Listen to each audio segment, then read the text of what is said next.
కలిగిన ఈ వధూవరులను నీలోనే ఏకమై ఫలించి అభివృద్ధి పరచు.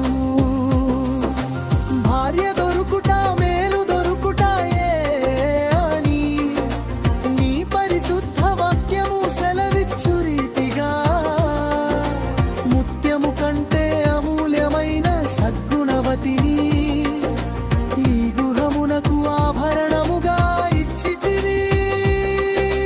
నీ కరుణా కటాక్షముతో వీరిని దీవించుము. నీ ఆత్మతో ఆద్యంతం వీరిని నడిపించుము. మహోత్సవం, వివాహ మహోత్సవం, దేవునికి బంధుమిత్రులకు వివాహ ఆహ్వానం.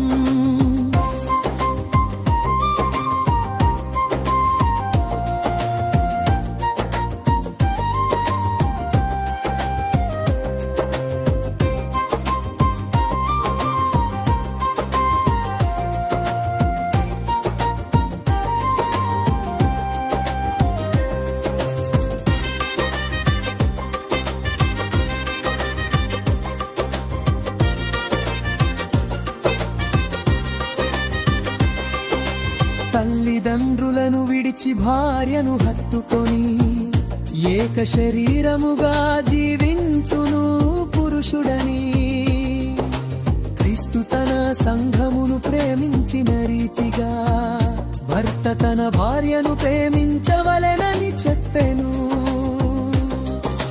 భార్యపై కఠినము చూపక భర్త కరుణ కలిగి కంటికి రెప్పల అర్ధాంగిని కాపాడుకోవాలను.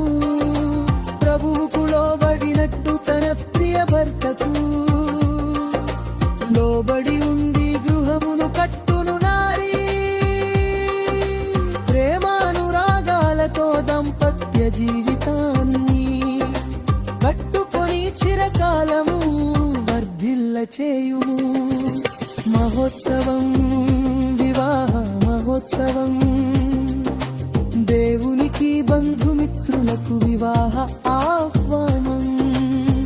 కానా వివాహ విందుకు విచ్చేసిన దేవా, ద్రాక్షరసం కొదువను తీర్చేసిన ప్రభువా, ఈ నూతన వధూవరుల